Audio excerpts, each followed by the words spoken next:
¿Es lo mismo hablar de masculinidad que hablar de hombre? De la constitución sexual masculina, de la pasividad versus la actividad que se sigue sosteniendo, ¿no? Y sobre cómo entender Ujú. lo masculino y las masculinidades en plural, corriéndonos de los binarismos y la herencia patriarcal. Creo que es una tarea que se nos impone a los psicoanalistas, interpelados y afectados además de diversos modos por los determinantes epocales y culturales. Em, Sobre estos temas entonces y los enunciados, declaraciones siempre finitas, equívocas del sujeto hablante, el decir incompleto acerca de sí mismo, identidades siempre en construcción en una sociedad que es a la vez productora de subjetividad, bueno, son temas para los cuales hemos invitado a dos psicoanalistas que no solo son poseedores de una larga trayectoria y que me encanta tener en casa, aunque sea virtualmente mi casa Caracas, ¿no? Sino que son unos pensadores rigurosos con muchas publicaciones que han venido desarrollando ideas muy interesantes para ampliar la comprensión de los mismos dentro de una complejidad, la complejidad que es inherente a ellos, ¿no? Revisitar los conceptos, repensarlos, reformularlos, bueno, sin necesariamente pretender abolirlos, pero sí con una mirada abierta y renovadora. Esto requiere de un profundo trabajo interno y que nos sirva para liberarnos de adhesiones dogmáticas y certezas teóricas, posiciones rígidas, muchas veces también atravesadas por el prejuicio propio, ¿no? En ese sentido, pienso que la pregunta por el lugar que ocupa el Edipo, la manera en que podemos entenderlo hoy, la castración como presencia o carencia de pene, que hace también a lo masculino, a lo femenino, las formas de sexuación más allá de la lógica fálica, la travesía edípica y su salida no necesariamente heterosexual y cisgénero son cuestiones que valen la pena seguir pensando. Ya hace rato que nos beneficiamos de los estudios de género y dialogamos con teorías provenientes de la filosofía, de la antropología, ¿no? Entre otras. Aún falta mucho para que las transformaciones que se han venido sucediendo en la sociedad se sedimenten y las polisexualidades, las disidencias sexuales, las diversas identidades de género, así como los modos de ejercer y entender lo masculino, no en oposición a lo femenino, deconstruyendo el patriarcado, se han hecho aceptado para beneficio de todos. Para, en primer lugar, le voy a dar la palabra a Juan, con quien tuve el gusto de participar el año pasado en COWAP Brasil, en el Diálogo de Brasil, con un texto que hoy nos trae y que ha titulado Revisitando las masculinidades.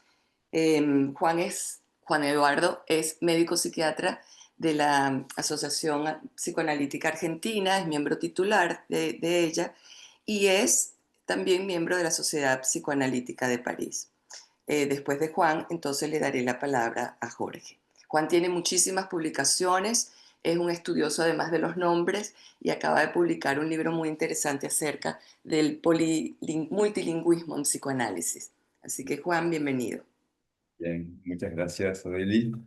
Bueno, en primer lugar quiero agradecer a la Sociedad Psicoanalítica de Caracas y en particular al grupo de DECOUA, bueno, a Odeli Páez, a Gabriela Reyes y a Caterina Trebau por esta invitación que me honra y participar junto con Jorge, que aún no he tenido el gusto de escucharlo, así que va a ser una muy linda ocasión de debatir. Bien, la masculinidad, aún en plural, es un concepto que requeriría una definición para debatir de qué estamos hablando. Masculino, femenino, hombre, mujer, padre, madre, son conceptos fuertemente epocales y que se entrecruzan y deslizan metonímicamente. Y como las mamushkas, muchas veces se encastran y a veces castran. La idea sería cómo correrse de un esencialismo ahistórico. Predefinió en un primer momento lo masculino como activo y lo femenino como pasivo. Aunque más tarde, hablando de la sexualidad humana, habló de bisexualidad psíquica en los dos sexos, existiendo, por lo tanto, actitudes activas y pasivas en ambos. Lacan, en su seminario Ancor, introdujo la famosa fórmula de la sexuación, en la cual destacaba que el hombre podía ocupar un lugar femenino y citaba a Juan de la Cruz, quien en sus poemas ocupaba un lugar femenino frente a Dios. San Juan de la Cruz se refiere a Dios dirigiéndose al esposo. Voy a leer un poema, San Juan de la Cruz, que dice: ¿A dónde te escondiste, amado, y me dejaste con gemido?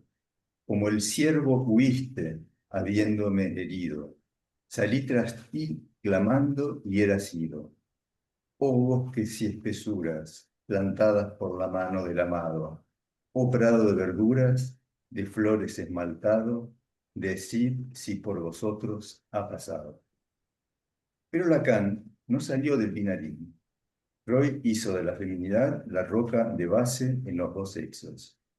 Golnovich y Rodulfo, dos psicoanalistas argentinos, sugieren deconstruir el andamiaje falocéntrico del psicoanálisis, pues la primacía del falo vive del binarismo.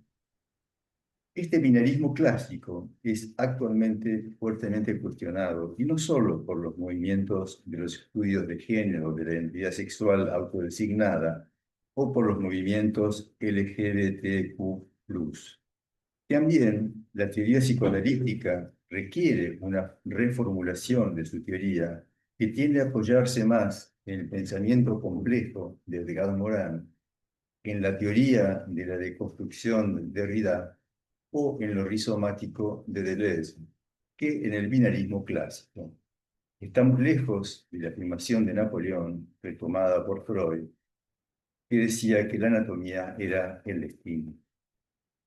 La historia de la sexualidad es una historia discontinua, imposible de contar según una línea de progreso que iría de la más implacable de las represiones a la más completa de las emancipaciones. Si tuviésemos que subrayar un solo índice del nuevo orden, podríamos tomar el anacronismo en que cayó la virginidad como valor. La identidad de género desde Stoller sabemos que no coincide con la condición anatómica de hombre o mujer. Actualmente en Alemania existen los formularios de la administración pública. En el ítem género se puede poner hombre, mujer o neutro. En muchos jardines de infantes en Suecia, los docentes se dirigen a los niños en género neutro. Muchos jóvenes actualmente en nuestro país bogan por un lenguaje inclusivo que deje el género en una indefinición vivida como libertad en la elección.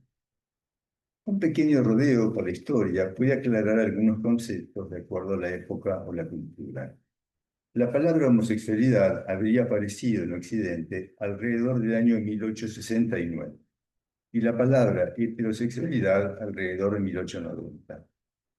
En la antigua Grecia y en Roma no existían la noción de heterosexualidad y homosexualidad. Distinguían actividad de pasividad. Oponían el falo, fascinus, a todos los edificios, spintias. La pederastía griega era un rito de iniciación social.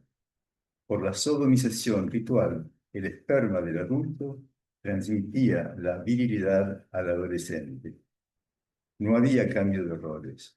La penetración del adolescente pasivo, llamado eromene, por el adulto activo, llamado eraste, era un pasaje obligado de la transmisión de la virilidad en la Esparta guerrera. El sentido del pasaje era alejar al puber de la pasividad del gineceo y hacer un guerrero, un reproductor, un padre y un ciudadano. El ciudadano era el ateniense. No existía para la ciudadanía en Atenas una palabra para la mujer. Para los griegos, virtus, quiere decir potencia sexual. La virilidad era el deber del hombre libre, la marca de su potencia. El único modelo de la sexualidad romana era la dominación del dominado sobre todo otro. El esclavo no podía sodomizar a su amo, pero sí la inversa. La noción misma de castidad tomaba ribetes sorprendentes. La castidad era sobre todo la integridad de la cámara, el embrión que porta la mujer, pero cuya fecundidad dependía en el imaginario romano del esperma viril. Pero nada es menos casto, en el sentido actual del término, que esta forma de castidad. La mujer podía tener relaciones con otros hombres cuando estaba embarazada, dado que no corría riesgo la filiación. El placer no exigía fidelidad, lo valioso era preservar la filiación. El matrimonio romano era una sociedad de procreación. El deseo fascina. Fascinus era la palabra romana para designar el falo. El mismo se representa siempre en erección, en oposición a la ménsula, el pene en estado de placidez. En Roma, un hombre lo es en estado de erección. El estado de placidez era una obsesión angustiante. Su horror a la ménsula lo lleva a la búsqueda de poder, búsqueda que caracteriza quizá al hombre. La eyaculación es una pérdida voluptuosa, pero la pérdida de la excitación y por ende de la erección preocupa al hombre en todo momento. Aristóteles define el sexo masculino lo que aumenta y disminuye de volumen, o sea, la metamorfosis. Alain Roger, en su novela El guayer embriagado, hace decir a su heroína que la historia que la niña envidiaría el pene del niño es un fantasma del hombre. El hombre tiene quizá cierto temor a las mujeres y podemos hipotetizar varios motivos. En el Antiguo Testamento apócrifo, el único ser que desafió a Dios de frente fue Lilith, al pronunciar su nombre. Ustedes saben que el nombre de Dios no era pronunciable, no se podía pronunciar el nombre de Dios. Entonces, al pronunciar el nombre de Dios, considerada endemoniada, se le atribuye visitar los sueños de los jóvenes y utilizar el semen, pulsiones nocturnas, para concebir hijos. Luego Eva, con el árbol del conocimiento, tentó a Adán, pecaminosa. En la mitología griega, Pandora, al levantar la tapa de la jarra, permitió que los males se derramaran sobre los hombres. Tiresias, antes de ser adivino, fue mujer, al menos durante un cierto tiempo. Como consecuencia de haber golpeado, herido o matado, en todo caso separado, dos serpientes que copulaban, vivió en un cuerpo de mujer. Más tarde, atacando nuevamente a una pareja de serpientes, vuelve a ser hombre. Su paso por la condición de mujer le brindó la experiencia de los dos sexos.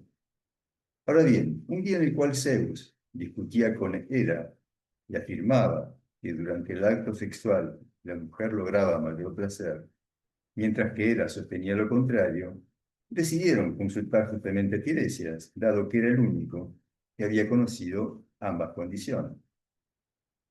A la pregunta, Tiresias responde que si existían 10 partes de placer, el hombre gozaba de una sola, mientras que la mujer gozaba 9 veces.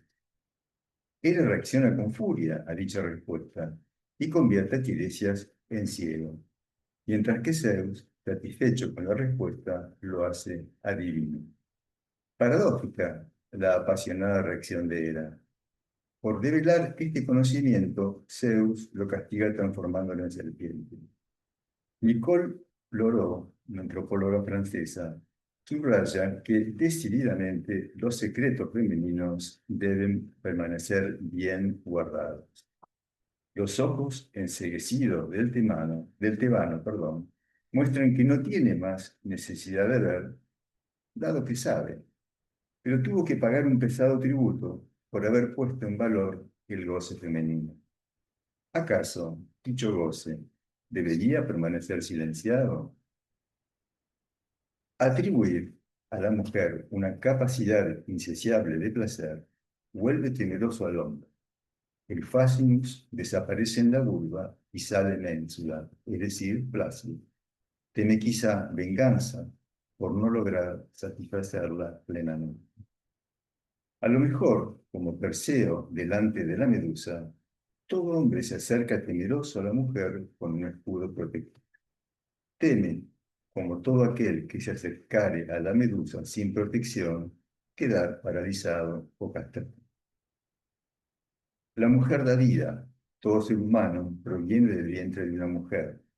Pero al mismo tiempo la muerte está encarnada en la mitología por la figura de tres mujeres, las Parcas. Entre la sexualidad desenfrenada y la muerte encontramos la figura de la manta religiosa que mata a su partener luego del coito. El hombre puede tener miedo de la mujer porque piensa que la misma puede tener envidia de su pene. Teoría largamente divulgada por el psicoanálisis ortodoxo, pero que me parece el resultado de una teorización masculina. A la representación de la mujer todopoderosa, el hombre responde con el deseo de dominación como representación creada para evacuar su miedo. Si para Freud la mujer era el continente negro, portadora de un enigma como la esfinge de Tebas, Leticia Glosser, una colega argentina, destaca que en realidad el continente negro y el enigma no es la mujer, sino el otro. Todo otro, más allá de su género, que por su condición de otra edad genera una interrogación inquietante. Tan inquietante como el propio inconsciente, incognoscible a través de la reflexión. Pero al mismo tiempo respecto a la ajenidad en sí mismo, poniendo el eje no tanto en la conciencia, sino en el inconsciente. Ambos descentramientos constituyen las principales fuentes de inquietud de todo ser humano, sin prejuzgar sobre su condición anatómica de género o de las formas que puedan tomar su sexualidad. La originalidad del psicoanálisis consiste en la relación privilegiada que anuda su objeto de estudio, es decir, el inconsciente con lo sexual. Los movimientos de liberación sexual, el empoderamiento de las mujeres, tienen un valor social indiscutible. La posibilidad de vivir la sexualidad con libertad, siempre y cuando la misma no constituya un delito, es un avance en la noción no solo de libertad sexual, sino de libertad humana. No es casual si los regímenes autoritarios reprimen la liberación sexual. Un triste ejemplo ha sido la persecución de los homosexuales por el nazismo, o sin ir tan lejos, durante el régimen militar en Argentina. Pero conviene no engañarse. Si bien la libertad sexual es un avance liberador de la condición humana, no elimina, sin embargo, la noción de conflicto asociada a la sexualidad. Desde mi punto de vista, no existe una sexualidad plenamente feliz. El yo consciente no es rey. Contrariamente a Luis XIV, que decía el Estado soy yo, el yo no puede afirmar que la vida psíquica sea el yo. Las otras instancias psíquicas, el polo pulsional del ello y los mandatos categóricos del superyo, intervienen conjuntamente. Cualquiera sea la forma que tome la sexualidad humana, es siempre, y esto lo enfatizo, es una psicosexualidad. Y como tal, no está exenta de conflicto entre las instancias. El psicoanálisis, como afirmaba Lacan, es una ciencia conjetural que se sitúa entre la poesía y la reconstrucción, una puesta en valor y una historización subjetiva resignificada. La vida sexual, su parte más íntima, no es el resultado de un saber adquirido, es una particular alquimia que nos define desde los primeros años. No se elige la sexualidad en la góndola de un supermercado. La sexualidad nos define más que la elegimos. Volviendo a las preguntas iniciales, no pienso que las masculinidades estén en jaque. Si algo relacionado con una forma desvirtuada de la masculinidad está en jaque, es el machismo, espejo deformante de la misma. En una sociedad tradicionalmente patriarcal, en la cual la condición de hombre da un cierto lugar de certeza jerárquica, las masculinidades se encuentran en constante redefinición, haciendo tambalear la caricatura de lo masculino, quitándole la máscara de superhéroe, poniéndolo a masculino en paridad con lo femenino. Una masculinidad que se nutra de la feminidad propia y ajena, y que no se violente con lo femenino. El riesgo sería que el hombre proyecte en la mujer su propia feminidad rechazada, alcanzando a veces una violencia inusitada, forma extrema de negarse a sí mismo y de toda bisexualidad presente en cada ser humano. No pienso que los movimientos feministas y LGBTQ plus pongan en jaque las masculinidades. Cuestionan la jerarquía patriarcal. Luchan por igualdad de derechos cívicos, que no es lo mismo.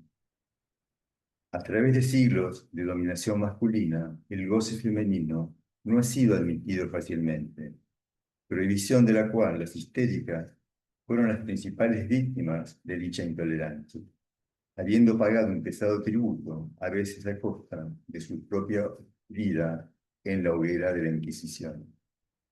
Aún hoy se practica en vastas comunidades la mutilación, excisión del clítoris en las niñas, condenando a las mujeres a la no obtención del placer que normalmente les proporciona dicho órgano. Los tiempos han cambiado. Es probable que el inconsciente de los hombres tarde en darse cuenta. Sin embargo, hay urgencia que cambie. Mientras tanto, en Argentina, pero en muchos otros países, se comete un femicidio cada 36 horas.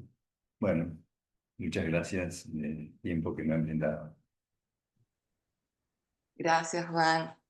Muy interesante lo que nos trae, y que suscitará una, me imagino, una fecunda discusión, porque traes además conceptos que se desprenden de tu texto y de tus reflexiones acerca del deseo, del goce femenino, del goce, de la capacidad, de la imposibilidad de ser otro, del otro como lo ajeno, también de encontrarse en ese rostro siempre humano y en lo extranjero, ¿no? Que somos todos Ujú. potencialmente de algún modo.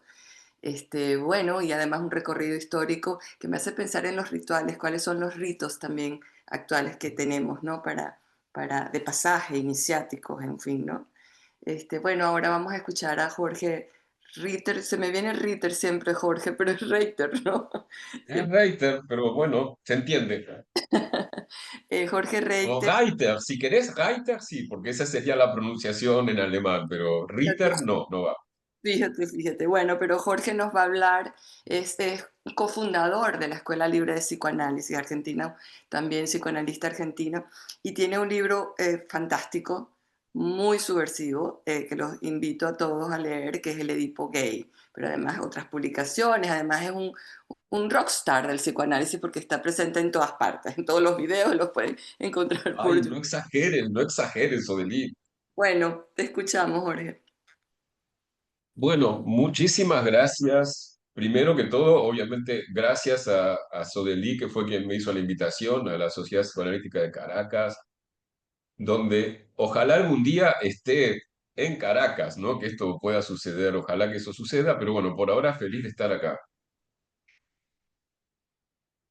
Primero voy a llamar la atención sin sacar conclusiones porque no sabría qué conclusión sacar, pero sí decir que tomo nota que en esta conversación hay solo tres hombres y varias mujeres, ¿no? Y tres hombres son dos expositores y está ahí Jean, que, hola Jean, ¿cómo estás? ¿No? Es el único varón que quiso venir a hablar sobre un tema que uno podría pensar tal vez que convoque a las masculinidades. Sin embargo, por razones que no quiero especular ahora, no. Lo segundo que les voy a decir es que un poco voy a fallar a la propuesta, cosa que yo ya le dije a Sodeli y me dio el ok, en el sentido de que voy a hablar sobre masculinidades, no voy a poner tanto el acento en masculinidades hoy, digamos, me va a faltar el adverbio hoy, ¿sí? Mira, hola, hay uno más, perdón, no sabía, José, no te vi, perdón, no te quise ningunear, es que cuando me fijé, no sé si no estarías o se me pasó.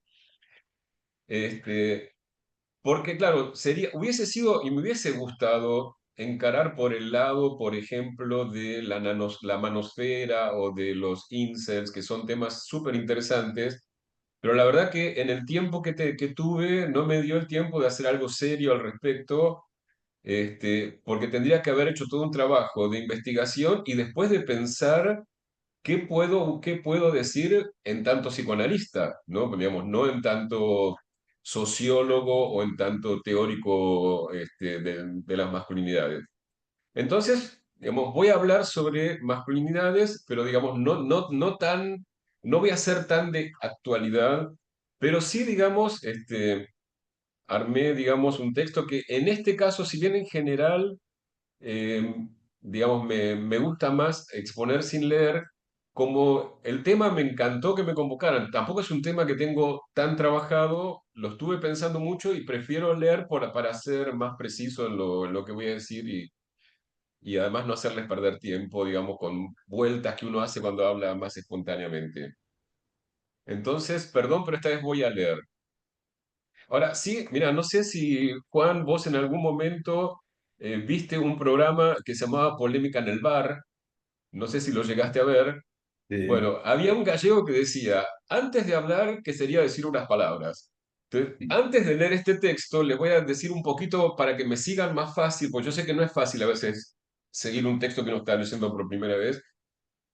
Digamos, les voy a decir un poquito de qué va y después se los leo.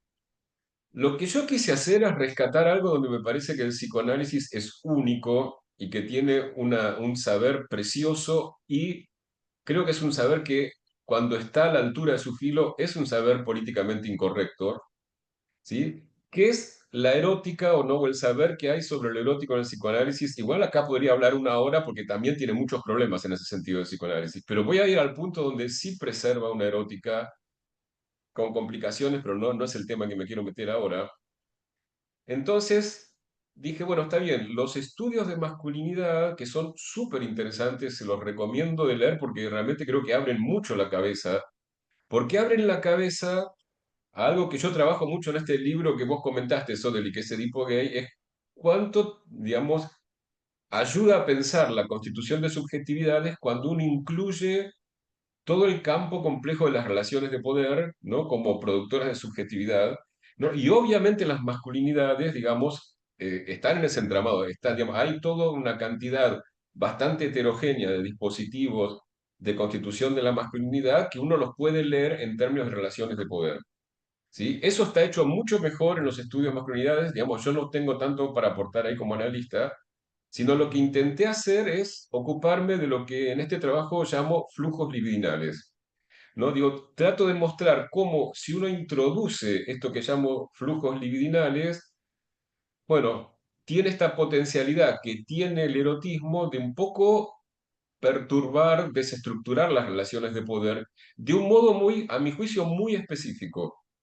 No porque, si bien hay profundas relaciones entre lo erótico y las relaciones de poder, me opongo totalmente a reducir lo erótico o la sexualidad a relaciones de poder. Yo creo que hay una especificidad de lo erótico que voy a tratar de decir algo en esto que escribí pensando en este encuentro.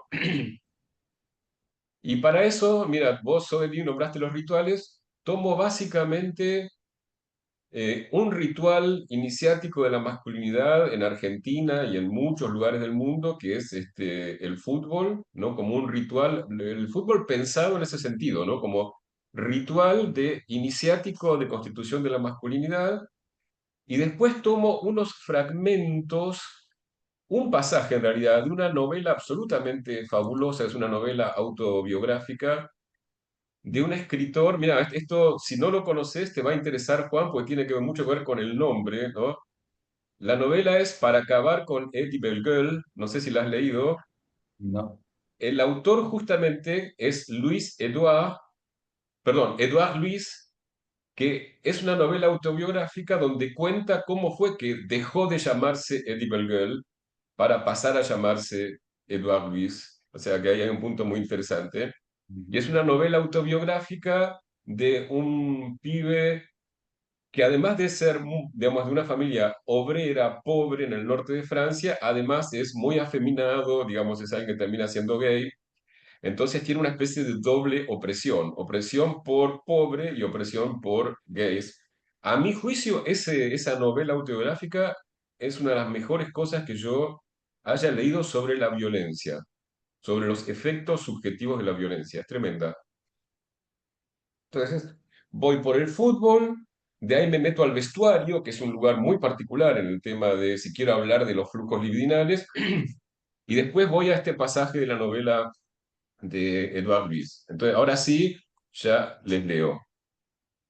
Digo, cuando Sodeli me invitó a esta presentación y me planteó el tema, supe inmediatamente de qué quería hablar, pero lo supe de un modo muy particular. muy preciso y al mismo tiempo incierto. Aunque esa ambigüedad tal vez dependa del tema mismo que quiero abordar, que toca un punto que provisionalmente voy a llamar de indeterminación. Creo, además, que hoy les voy a hablar desde un punto de enunciación intersticial, un poco como psicoanalista, pero también un poco asociando libremente ante ustedes, más próximo a un analizante. Tal vez los use a ustedes para adelantar un poco en cuestiones muy vitales que jamás pude plantear en mis sucesivos análisis por razones muy complejas que luego me dediqué a investigar.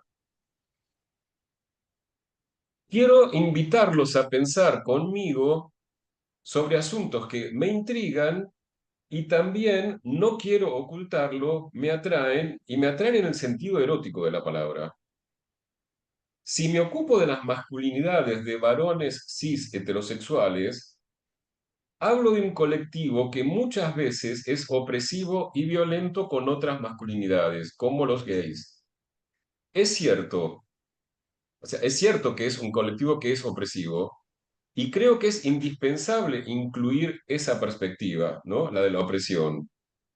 Pero no quiero ocultar que se trata de un colectivo que, además, me atrae, que estimula mi deseo, no quisiera escamotearlo.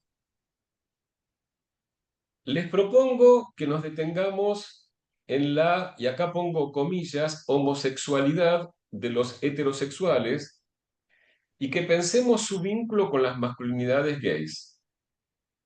O sea, este sería como el tema que estoy tratando de compartir con ustedes. Cuando se teoriza acerca de la constitución de las masculinidades, con toda razón se hacen análisis desde el punto de vista de las relaciones de poder. Yo mismo intento muchas veces llamar la atención sobre la importancia para nuestras teorizaciones psicoanalíticas de incluir una perspectiva de las relaciones de poder en los modos de constitución de los sujetos y sus implicancias en la clínica. Pero a mi juicio, el análisis en términos de relaciones de poder corre el riesgo de invisibilizar algo que, por el momento, voy a llamar la estructura libidinal de la constitución de las masculinidades.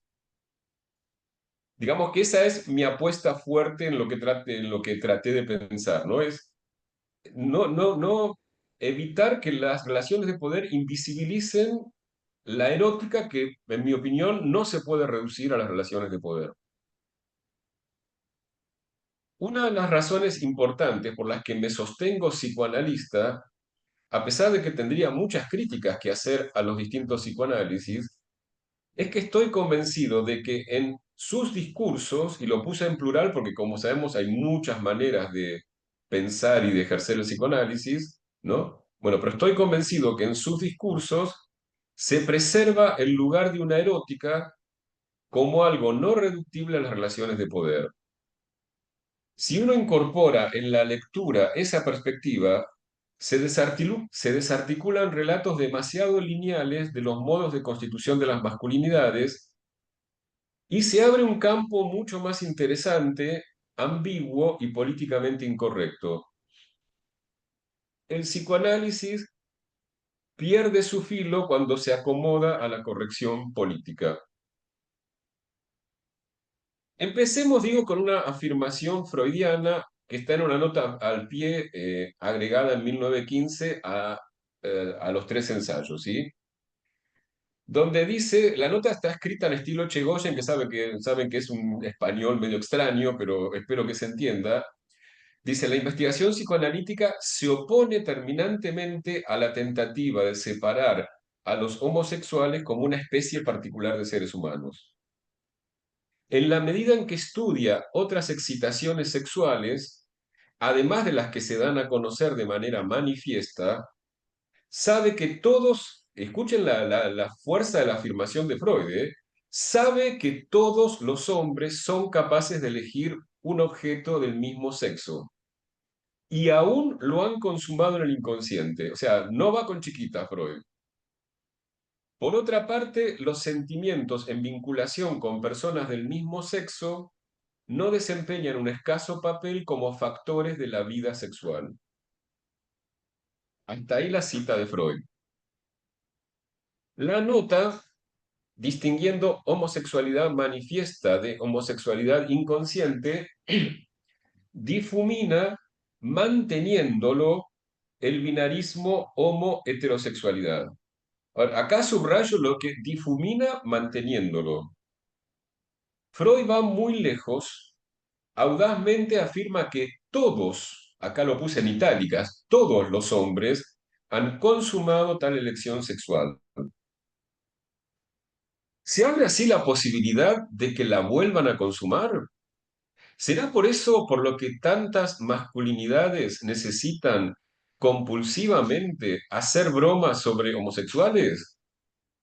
Burlas en las que el homosexual, o más bien el puto, ¿no? Con la connotación injuriosa que tiene la palabra puto, es siempre el otro. ¿Será por eso por lo que tantos gays tenemos la fantasía de que pase algo con el hétero? ¿Tendremos la intuición o la fantasía de que en el más masculino de los hombres queda una rendija para amar a otro hombre o para ser amado por otro hombre? A partir de lo que propone Freud, se abre la posibilidad de un campo de deseos clandestinos, subterráneos, excitantes y peligrosos. Y sabemos que al deseo le encanta la clandestinidad. Me parece muy significativa la precisión de Freud cuando dice que en la medida que estudiamos otras excitaciones sexuales. ¿Por qué? Porque allí se abre la pregunta por una erótica. Las excitaciones eróticas, tan menospreciadas como enormemente significativas en nuestra vida y en nuestras elecciones, raras veces coincide con las conveniencias, los cálculos del poder o incluso las identidades sociales. En la modulación de lo manifiesto y lo latente, lo inconsciente y lo consciente, muchas teorizaciones psicoanalíticas navegan entre dos aguas. Por un lado, todos somos homosexuales. Por el otro, solo algunos lo son. O al menos podría decirse, pero con connotaciones muy... Perdón, lo mismo podría decirse, pero con connotaciones muy diferentes de la heterosexualidad. O sea, la idea de que algunos son heterosexuales y a su vez todos somos heterosexuales.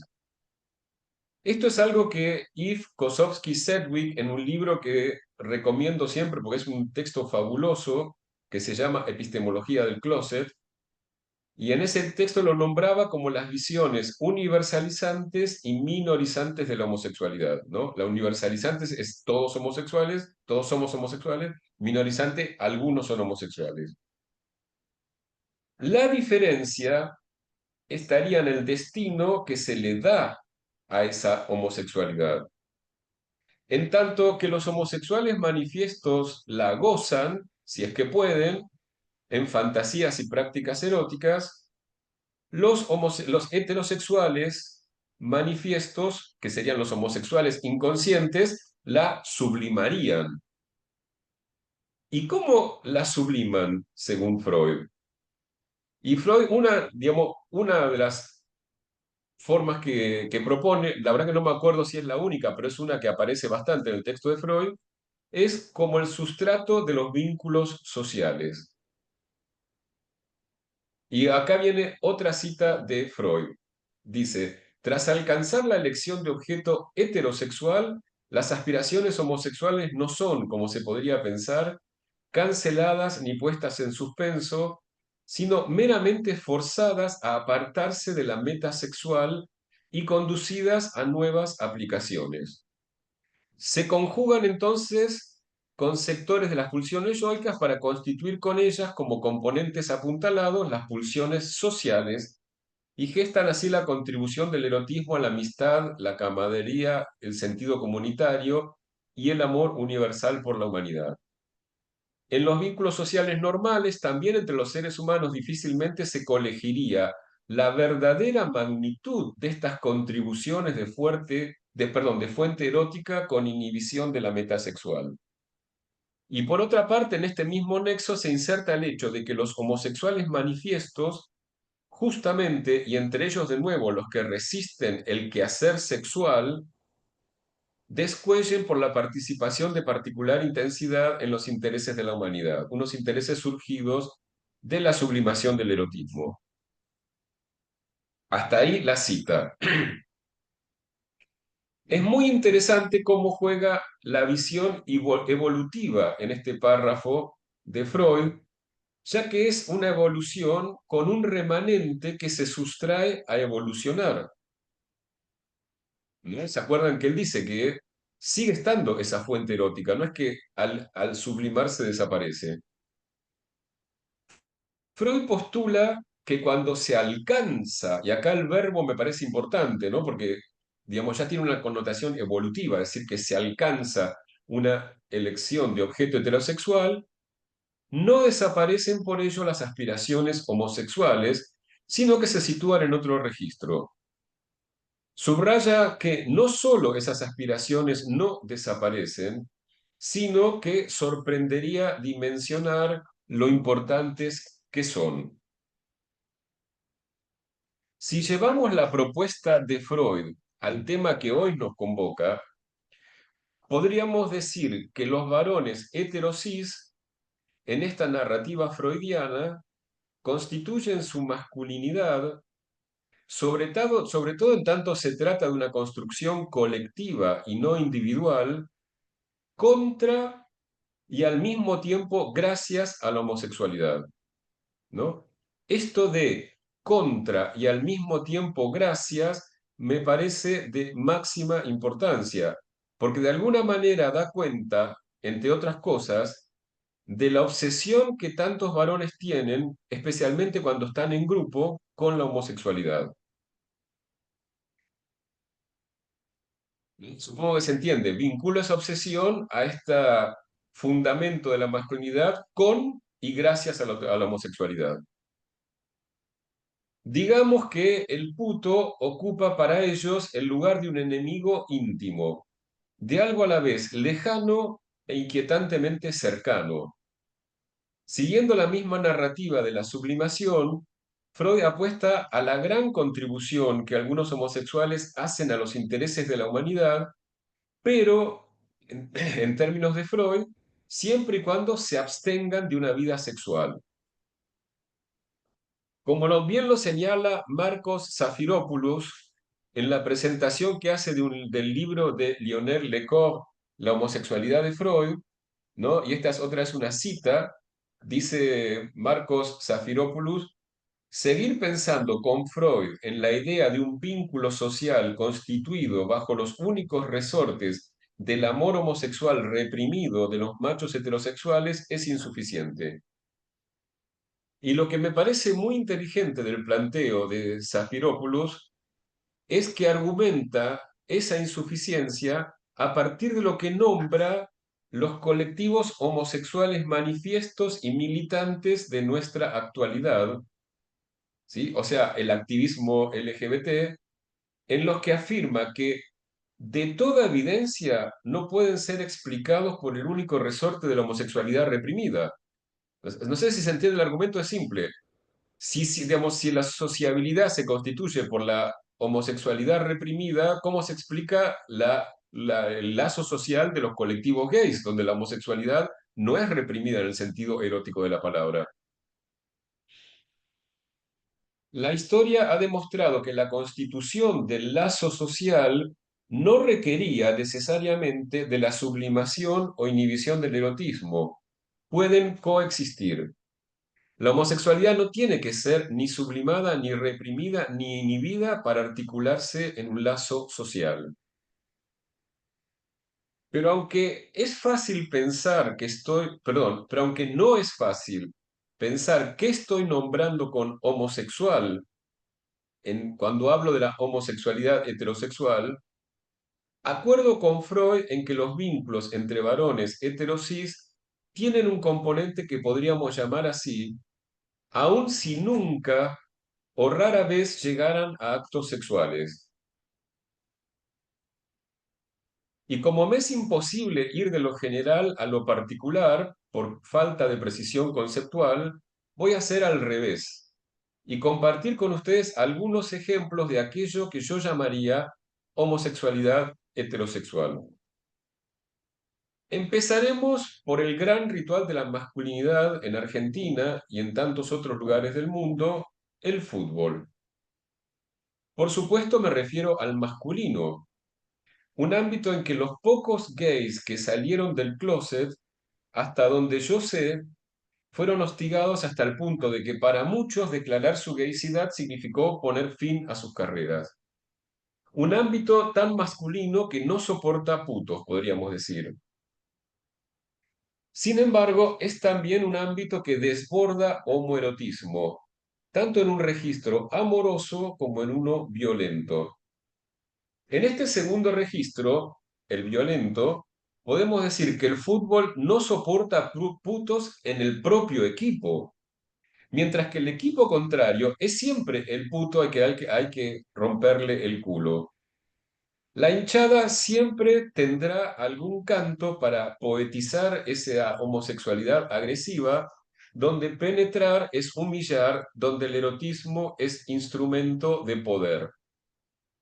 Por el lado amoroso, y aquí voy a introducir mi mirada gay, la forma en que se abrazan, se besan, se tocan los jugadores cuando hacen un gol, la forma en que regalan camisetas o shorts a la hinchada, otro gran tema homoerótico, el amor entre los jugadores y la hinchada, me hace sentir envidioso de tanta pasión entre esos cuerpos viriles. Tenemos entonces un espacio hipermasculinizado donde permanentemente emerge el fantasma del puto. Una masculinidad que aspira a ser el opuesto absoluto de la gaycidad, una masculinidad que apuesta a ser 100% heterosexual, se topa obstinadamente con la imposibilidad de alcanzar ese anhelo. Lo gay retorna una y otra vez recordándole que si es su opuesto, es un opuesto íntimo, indisociable. Estos flujos subterráneos de los que ciertas masculinidades quisieran desentenderse, oscurecidos por el secreto y la vergüenza, no siempre se agotan en agresiones o chistes.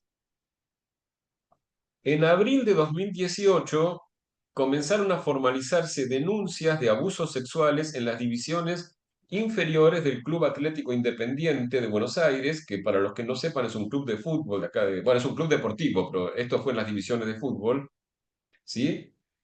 El esquema de abuso era de tipo de red de prostitución y captación, adultos externos al club, con conexiones con el ambiente futbolístico, se ganaban la confianza de los chicos de entre 14 y 17 años o los abordaban por redes sociales ofreciéndoles dinero, ropa, favores, a cambio de intercambios sexuales. Fue el propio coordinador de las inferiores quien detectó algo raro y denunció ante la justicia. Esto evitó que este caso quedara silenciado, y subrayo esto, como seguramente sucede en otros contextos deportivos. En esta trama tan turbia, que seguramente es mucho más frecuente de lo que sale a la luz, en esta trama tan turbia, lo que en otros ámbitos permanece latente se vuelve manifiesto de una forma sórdida y violenta. El lado B de ciertas masculinidades. Caminemos ahora desde la cancha hasta el espacio más densamente erótico del ámbito futbolístico, los vestuarios. No quiero decir que sea orgiástico, sino que la presencia de los cuerpos desnudos en espacios donde están muy expuestos, en muchos casos, sobre todo en el sector de las duchas, mucho más que los vestuarios femeninos, no permite escapar, al menos entre varones, ¿sí? Mis amigas me dicen que son distintas las dinámicas en los vestuarios femeninos, entonces no permite escapar a las tensiones eróticas que suelen adquirir un tono que podríamos llamar humorístico paranoico. Chistes que se hacen entre amigos tratándose de putos. Entre hombres se sabe que es solo un trato cariñoso que casi ratifica la masculinidad del otro. Pero no se puede ser amigo del puto de verdad sin que el estigma se contagie. El puto de verdad es vivido como una tremenda perturbación en este espacio de cuerpos y olores. El argumento más esgrimido para explicar el rechazo de muchos futbolistas a aceptar un compañero gay en su equipo es que su presencia sería intolerable en el vestuario. Notemos que detrás de ese rechazo late la fantasía de ser inevitable, fatalmente deseable para otro hombre. No se puede imaginar un gay que mire para otro lado o que no se caliente. Podríamos preguntarnos entonces, ¿de quién es entonces ese deseo? ¿Por qué sería tan perturbadora esa mirada? ¿Por qué sería imposible de tolerar? Para ciertos héteros, o tal vez sería más exacto decir grupos de héteros, el puto deviene en una suerte de objeto persecutorio perseguido. Y puto, en estas lógicas, es el que se deja coger, no el que coge. Destaco lo de grupo de héteros porque las masculinidades suelen tener dinámicas particulares, en general más homofóbicas, cuando están en grupo y deben demostrar ante los otros perdón, lo machos que son. La paradoja es que en esa constante exhibición se evidencia la fragilidad de la masculinidad, que necesita renovar una y otra vez sus credenciales como si nunca alcanzara, y en el peso de la mirada de los otros se devela la homofobia que hay se desvela, perdón, la homofilia que hay detrás de la homofobia. Para la mirada del gay, siempre clandestina en los vestuarios, estos hombres son, a su vez, el enemigo deseado, un amor eternamente imposible. El gay en el vestuario es un espía en territorio enemigo, siempre bajo amenaza de ser descubierto y agredido, pero también siempre excitado. Magias del erotismo. Pero dejemos atrás ahora el fútbol y sus vestuarios para meternos en un galpón. Y acá es donde me meto en la novela que les comenté, para acabar con Edible Girl de Edouard Louis. Es una novela autobiográfica en la que el autor reconstruye su infancia en un entorno obrero y brutalmente homofóbico, donde su imposibilidad de ajustarse a los estereotipos viriles y su origen humilde lo condenan a una doble violencia, la del desprecio social y la del rechazo familiar, haciendo de su amaneramiento el punto de convergencia entre ambas. La novela muestra cuán violentos pueden ser los dispositivos de masculinidad con cuerpos y subjetividades que no se adecuan a sus parámetros. Pero no es mi intención desarrollar ese aspecto, sino seguir con mi indagación, que no es sobre la anatomía del poder, sino sobre los flujos libidinales que circulan en y entre las masculinidades. Este galpón, traducido como cobertizo en la edición española, yo preferí usar galpón porque cobertizo no se usa acá en Argentina, no sé cómo será en Venezuela, es el lugar donde un grupo de jóvenes de clase obrera tiene algo que en ese contexto social no suele estar a disposición. Un espacio alejado de las miradas adultas, ¿no? Sería algo mutatis mutandis, parecido al cuarto propio que pedía, ¿cómo era? ¿Quién es el cuarto propio? Ay, me olvidé. Virginia Bueno, no Woolf. importa, ustedes saben. Wolf, Ahí Virginia está. Woolf. Virginia Woolf, ahí está. De este modo, ¿no? Al ser un espacio, este modo prefiero, al ser un espacio alejado de las miradas adultas, deviene para ellos un espacio privilegiado para experimentar y para nosotros para analizar distintos flujos libidinales, tanto entre varones héteros como entre ellos y el marica, Eddie. En el galpón, Eddie está con su primo, Stefan, un vecino, y con Bruno, quien se autodenomina el jefe de la pandilla, que es un pibe 5 o 6 años mayor que el resto, que en esta parte de la novela, que es de la que me voy a ocupar, les propone que ver juntos una película porno que robó al padre. Entonces ahora les voy a leer una cita de la novela. A los otros dos, mi primo y Stefan, perdón, mi primo Stefan y Fabián, el otro vecino de Bruno, perdón, ahí lo leí espantoso. A los otros dos, mi primo Stefan y Fabián, el otro vecino de Bruno, les pareció bien, pero yo no quería. Dije que no podía ser, que esto no podíamos hacerlo. Añadí que me parecía sospechoso e incluso bastante retorcido que unos chicos viesen juntos una película porno. Hasta ahí la cita, ahora sigo yo, ¿no? No sorprende, digo yo, es efecto de los mecanismos de vigilancia de la heteronorma y de lo que se llamó homofobia interiorizada, que el marica sea quien señale lo sospechosamente homosexual, porque de eso se trata, de esa propuesta, ¿no? De la propuesta de ver juntos una película porno. Pero la cosa escala más.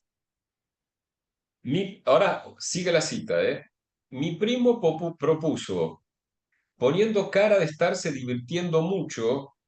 Ahora, perdón, les llamo la atención. Fíjense lo sutil que es el análisis acá del acto enunciativo, ¿no? Cómo él analiza muy bien cómo juega el primo en la propuesta que hace, cómo enuncia para sortear los mecanismos de censura de las masculinidades y tratar de hacer llegar una propuesta que si le sale mal, quede como nunca lo propuse en serio. Dice, mi primo propuso, poniendo cara a estarse divirtiendo mucho, con la jovialidad precisa en la voz para decir, si nos lo tomábamos a mal, que era solo una broma, que nunca se le habría ocurrido algo así en serio, pero también con el tono de seriedad y autoridad preciso, para que pudiéramos darnos cuenta de que en realidad sí estaba proponiendo algo, propuso que nos masturbásemos juntos mientras veíamos la película. Y ahora miren también lo sutil de la reacción del grupo. Hubo un breve silencio. Todos nos miramos para captar en los ojos de los otros cómo había que reaccionar. No arriesgarse a contestar algo que pudiera convertirse en un factor de aislamiento y de burlas, ¿no? Que este es el gran temor cuando uno quiere formar parte de una comunidad, obviamente. Bueno, ahora sigue mi texto. Es sutil la descripción que hace Edouard Louis de las estrategias con las que estos jóvenes intentan introducir la sexualidad sin arriesgarse al gran oprobio de ciertas masculinidades, ser señalado como el marica. Pero si todos tienen tantos cuidados y están tan pendientes de la mirada de los otros, es porque se mueven en ese borde de la homosexualidad heterosexual, en una escena que puede leerse como una homosexualidad no genital que funciona como un ritual para algunas masculinidades. No son pocos los amigos y analizantes que me han relatado haber participado en masturbaciones grupales donde se consolida a través de los otros la masculinidad. Justamente, y esto me parece súper interesante, es el marica el que no puede sumarse al ritual, porque para él resulta demasiado sexual. Y ahora les leo otra cita de la novela. Dice, no sé quién fue el primero en arriesgarse a aceptar la propuesta de mi primo, lo cual trajo consigo la aprobación general. Yo no podía aceptarlo, pero a mí no me... Pero entonces él dice, pero a mí no me apetece verles la polla, no soy un marica asqueroso. ¿No? Es una frase absolutamente denegatoria, ¿no? Porque justamente, obviamente le daba tremenda curiosidad verles bueno, la polla es por la traducción en español, ¿no? Y decir, no soy marica asqueroso era negar lo que de alguna manera él sabía que era. Digo, mecanismos muy comunes de defensa. De ninguna manera lo estoy criticando a este pobre pibe en ese contexto. Pero espero ir transmitiendo, gracias a la novela, digamos, cómo se da toda esta sutileza del cómo van fluyendo, digamos, las posiciones libidinales. Ahora sigo yo, ¿no? En mi texto. Eddie no puede sumarse a esa aprobación general. Su sensibilidad erótica no le permite formar parte de esa masculinidad, pero a su vez es su grupo de referencia. Eso es importante para entender todo lo que va sucediendo. Acosado y escindido por la violenta homofobia de su medio, profiere discursos exacerbadamente homofóbicos, discursos de auto-odio. Para sobrevivir en ese entorno, para ser alguien y a falta de espacios alternativos, intenta forzar su inclusión en el grupo, ejerciendo una profunda violencia sobre sí mismo. Pero, y acá esta frase tiene que ver con lo que estoy tratando de pensar con ustedes, que sería la presencia del factor erótico como algo no reductible a las relaciones de poder, ¿no? Pero algo indominable, la extrema excitación que lo embarga, hace que fracase su propósito de formar parte de ese grupo. Intenta decir, disimular su derrota ante lo abrumador de su deseo con una excusa moral y mentirosa. Y ahora viene otra cita de esta parte de la novela. Dice, se sacaron el sexo y se acariciaron. Y fíjense esta frase, ¿no? ¿Cuánto dice de la experiencia erótica, ¿no? Esto lo está escribiendo muchísimos años después, cuando él ya dejó de ser Eddie Belleguel, ya es Edouard Louis, es alguien, digamos, que se fue a París, que está, digamos, incluido en otra clase social, digamos, es en cierto sentido otra persona, y sin embargo, fíjense lo que escribe. Todavía estoy oyendo los gemidos, auténticos gemidos de placer. Todavía veo los sexos húmedos. Y sigue la cita. Dije que me tenía que ir y que no quería presenciar ese juego muy turbado. No dije que estaba turbado. Intenté disimularlo, adoptar una expresión serena. Según volví a mi casa, iba llorando, desgarrado entre el deseo que habían hecho nacer en mí esos chicos y el asco que me inspiraban a mí mismo, asco de mi cuerpo deseoso. Ahora sigo yo. El protagonista narra otro recuerdo, o sea, como que él, como casi por asociación libre, esta situación lo lleva a otro recuerdo, que transcurre en el campo de fútbol municipal de ese pueblo obrero. No nos podemos ir demasiado lejos del fútbol, vemos. Stefan, su primo, este primo que formó parte, que hizo la propuesta de masturbarse juntos, queriendo exhibir su potencia y después de tomar unas cervezas, se desnuda ante los otros pibes. Edouard Louis nos aclara que no era algo raro, sino que al contrario era algo que hacían con regularidad los hombres del pueblo cuando estaban borrachos. Notemos que esa desnudez va dirigida a la mirada de otros hombres, los únicos presentes en ese momento. Pero el erotismo, lo sabemos, es contagioso.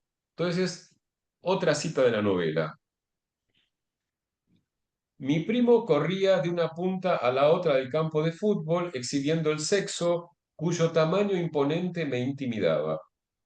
Entonces los demás chicos muertos de risa, empezaron a imitarlo y a quitarse la ropa.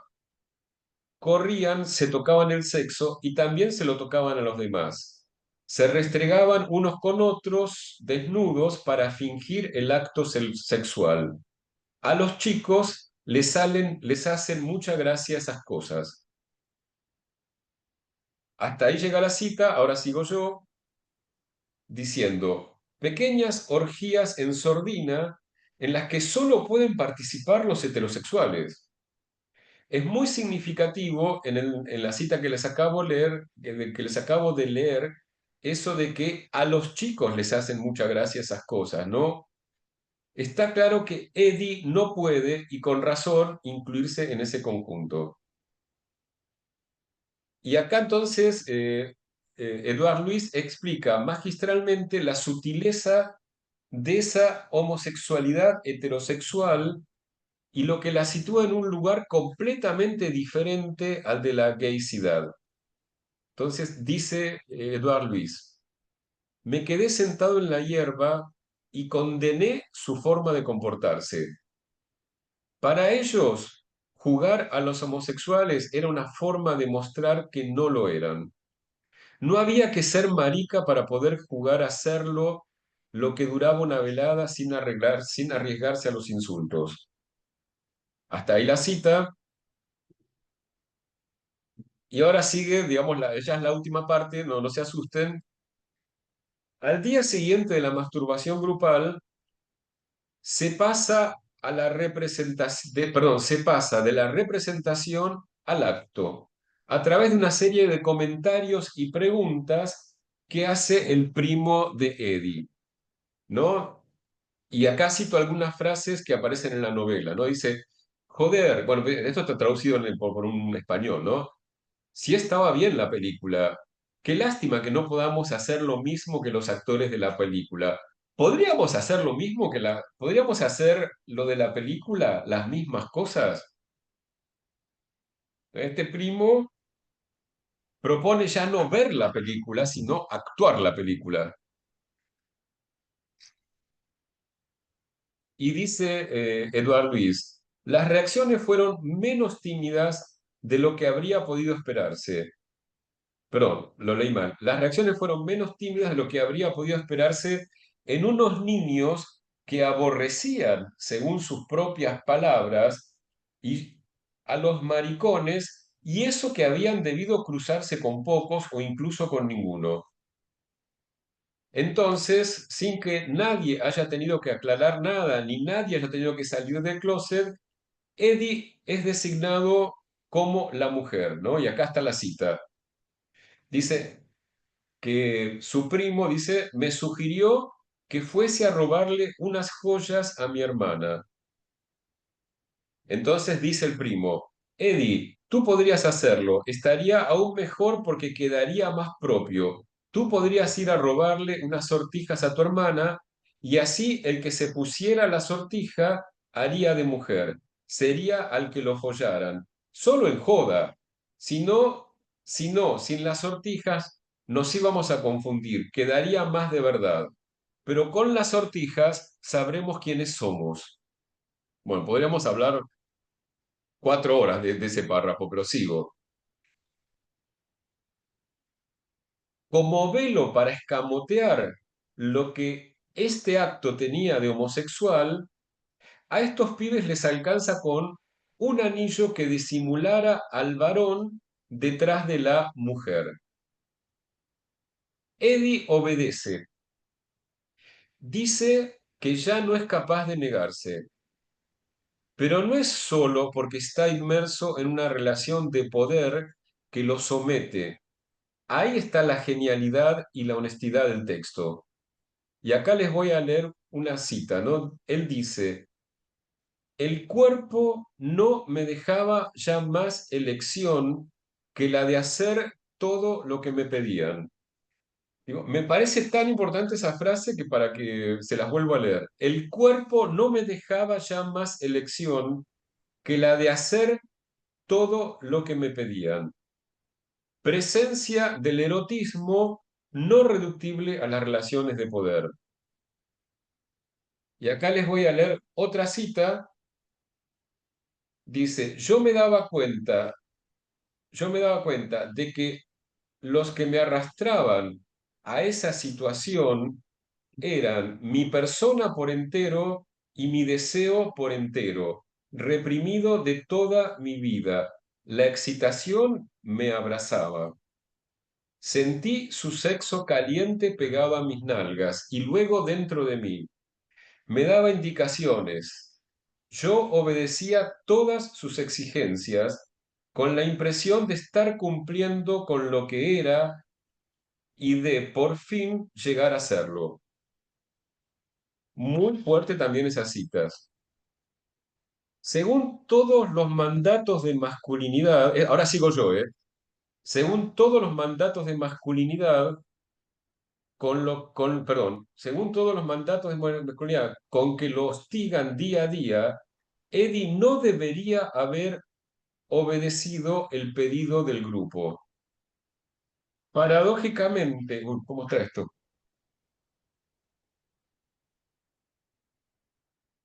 No, que quiero que no me hinche el teléfono.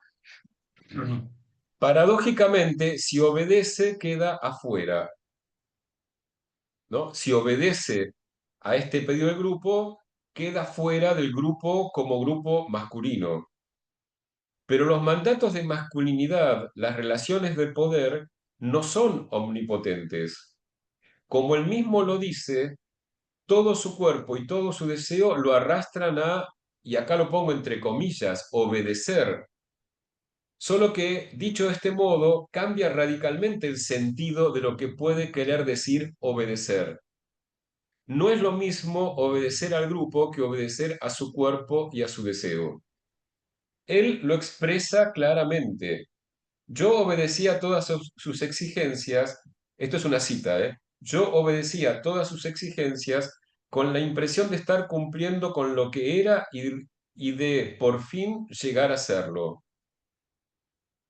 Lo que sucede en el galpón nos recuerda una vez más lo complejas que pueden ser las relaciones entre mandatos y deseos, que no se reduce a una simple oposición. Eros, como siempre, alterando las relaciones y las jerarquías. De allí que se lo represente con los ojos vendados. El psicoanálisis que a mí me interesa es el que no se cierra a alojarlo. Eddie, que durante un tiempo querrá devenir mujer, presionado por ese entorno en que solo podía entrar en la escena erótica grupal llevando un anillo de su hermana, con el tiempo devendrá Edouard Louis, se identificará con la masculinidad, pero otra masculinidad, una masculinidad gay o marica, como creo que él preferiría llamarla. Eso requiere que exista un mundo en el que esa masculinidad sea representable, sea, como dice Judith Butler, inteligible. Eddie Edouard contaron con ello gracias a la lucha de quienes en ciertos territorios conquistaron la posibilidad de que la masculinidad se decline en plural. Bueno, hasta aquí llegué por hoy. Todavía no, porque habrá mucho para debatir, pero Claro que sí. muy agradecido y mucho para pensar, Jorge. Bueno, vamos a ver qué opinará el público, porque muchas ideas que traes, claro, seminales, ¿no? Pero yo creo que están otras muy bien pensadas por ti, suficientemente pensadas. Pero este tema de la coexistencia del homosexual y lo heterosexual versus la represión o lo sublimado o la sublimación, a mí me parece sumamente interesante, ¿no? Cómo conviven en los heterosexuales, pero también en los homosexuales, estas tendencias, ¿no? ¿Mm? Y cómo la libertad que planteas de el juego homosexual es permitida en el grupo heterosexual masculino, ¿no? Más fácilmente que en el homosexual. Pero bueno, vamos a ver, Cata, qué nos puede recoger. Bueno, buenos días a todos. Gracias por estar aquí hoy con nosotros. De verdad ha sido un gusto y un placer enorme escuchar estas presentaciones tan enriquecedoras y realmente estimulantes, excitantes y que desbordan de erotismo, ¿no? Y de vida. Bueno, básicamente lo que yo voy a hacer es intentar dar unas pequeñas puntualizaciones al material que acabamos de escuchar, como para empezar a abrir el debate, a darnos tiempo de digerir y pensar estas cosas y poner a dialogar a los autores, ¿no? Bueno. A partir de los dos trabajos, ¿no? Tanto del doctor Tessone como del de Jorge, yo pensaba que, bueno, ciertamente nos vamos dando cuenta que no podemos sino pensar el psicoanálisis desde el paradigma de la complejidad, ¿no? Esto mismo que iba diciendo ahora Sodeli, de las oposiciones, son alternancias que siempre terminan estando presentes en nuestra constitución psíquica, ¿no? Y en ese punto me había quedado resonando este elemento en el trabajo del doctor Tessone que hablaba de la posición esencialista y ahistórica como problemática. Pero me parece importante resaltar que no podemos dejar de reconocer y resaltar lo estructural de lo sexual, ¿no? En lo sexual que afecta a lo social y viceversa, ¿no? Reconociendo justamente este principio ineludible de lo recursivo, ¿no? Entre lo sexual, lo social y estas oposiciones en las que siempre nos estamos moviendo en tensión, ¿no? En tensión productiva pulsante. Pensaba que la anatomía, ¿no? Es un tema que sale, ¿no? En ambos trabajos, el cuerpo siempre presente. Y ciertamente la anatomía ya estamos claros que no es más el destino, pero sigue siendo punto de partida ineludible o la piedra en el camino, ¿no? De todos los días. Ujú. El cuerpo puede ser lo que más nos confronta con nuestra propia extrañeza, la ajenidad radical que ya nos trajo el doctor Tessone, lo incontrolable de nosotros mismos, lo que nos obliga siempre, ¿no? A asumir una posición, una postura ante lo imposible de la diferencia sexual y lo traumático de la sexualidad. Entonces, como primer punto, que me parece que lo encontramos en ambos trabajos y que podemos abrir a pensar y a discutir, me parece que lo puedo resaltar en relación a la virginidad, ¿no? La virginidad que trae el doctor Tessone, pero que Jorge también lo trae, aunque no lo llame así, pero él habla de la puta o del puto, ¿no? Pero ¿quién es la puta? ¿Quién es el puto? Es quien accede justamente a ese poder gozar voluptuosamente, al goce femenino, al goce no todo fálico, ¿no? Ujú. Parece que es la misma figura, la puta y el puto en este caso, ¿no? Entonces, bueno, aquí me apoyo en este tema de rescatar el tabú de la virginidad que nos traía Freud, que si bien ya no es un valor, concuerdo con el doctor Tessone en eso, pero sigue teniendo un efecto en nuestra estructuración. Esto lo hemos trabajado en otros grupos con una compatriota de ustedes, con Mirta Goldstein. Ella entiende que el repudio o la desautorización a lo femenino es un elemento estructural para todos los sexos, ¿no? Para todo sujeto en su constitución infantil. Y lo equipara en importancia al Edipo en la estructuración psíquica. Incluye este elemento, este complejo de la disociación, ¿no? Esto que hablamos de los opuestos. Madre virginal, mujer deseante, ¿no? Como Freud lo llamaba el complejo Madonna prostituta, como una elección particular de la sexualidad masculina, pero al final la propuesta es que esto es una disociación y un complejo para todos los géneros, de nuevo, ¿no? Tanto el varón como la niña siguen compartiendo esta creencia junto con la idea de la madre fálica y que esa imago, digamos, esa teoría sigue teniendo efectos en la clínica, ¿no? Y en nuestra sintomática. Esto lo que quiere decir es que forma parte fundamental del proceso de identidad de género y de la sexuación de cada ser hablante. No podemos renunciar a eso. Se dice entonces que tiene eficacia en la clínica y se ven los efectos de estas teorías, ¿no? Como estábamos comentando. Quizás en este punto también me apoyo en la planche, entendiendo que estas teorías son sistemas vinculares, son hipótesis, son códigos poderosos para intentar dominar, eso que surgió, esa palabra que trajo tanto Jorge también en relación al poder, intentar dominar lo sexual, pero no son lo sexual, ¿no? No podemos confundir desde el psicoanálisis eso como lo sexual. Lo sexual siempre es más bien lo que queda como resto pulsante e irreductible, restos al margen de la ley simbólica y del lenguaje. La pregunta entonces para todos aquí sería, No nos topamos otra vez siempre entonces con un afán del yo, de creer que podemos a través de la cultura o del estudio o del psicoanálisis liberarnos de nuestros complejos inconscientes ante esos enigmas centrales de la experiencia humana, ¿no? Que son, sabemos, la sexualidad y la muerte.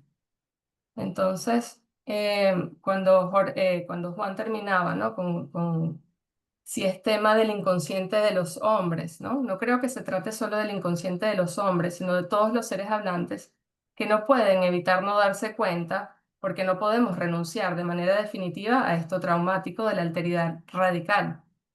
Quizás a lo sumo podamos aspirar a no homologar automáticamente a la mujer o al homosexual o al queer con lo otro, pero esta parece que es una tarea a renovar en cada generación, así como esto de tener conciencia de que todos los géneros podemos efectivamente ejercer discursos excluyentes y machistas, incluso aún desde el feminismo, ¿no? Un último puntito a resaltar y a traer a la discusión es esto de lo paradójico, ¿no? En cuanto al título de la presentación de Jorge, homosexualidad heterosexual, ¿no? Me parece que puede leerse en muchos sentidos, al menos en dos, ¿no? Jorge explicó bien que él lo lee como de los restos de los goces homosexuales o femeninos en los hombres cis, pero creo que también puede ser referencia a la heterosexualidad entre dos hombres o entre dos mujeres. Hemos aprendido también con Mirta en otros espacios que a simple vista uno puede ver una pareja y uno cree poder decir si se tratan o no de una pareja homosexual o heterosexual, pero la verdad es que uno nunca ve de qué goza cada uno. Dos hombres o dos mujeres pueden gozar heterosexualmente en el sentido clásico, ¿no?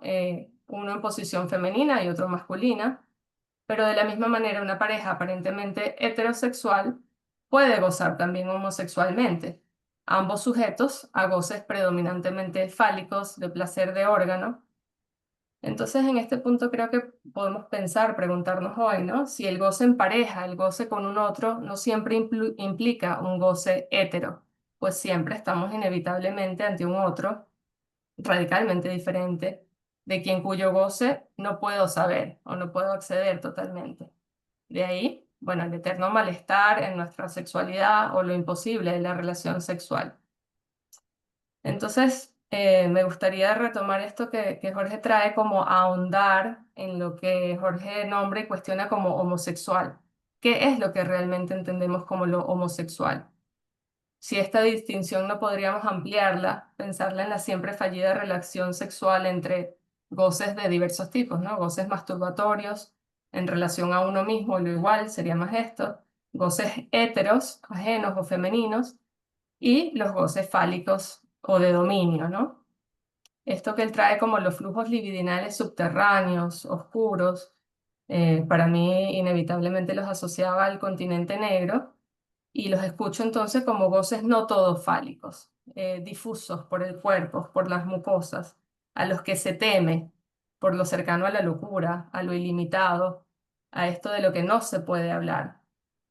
Los dos autores traen hoy el tema del secretismo y Juan decía, bueno, pero ¿por qué mantenerlo en secreto? ¿Por qué no podemos hablar de esto? Y creo que es inevitable que algo se quede más allá de la palabra, pues porque remite a esto, ¿no? Al goce que está más allá de lo fálico y del simbólico.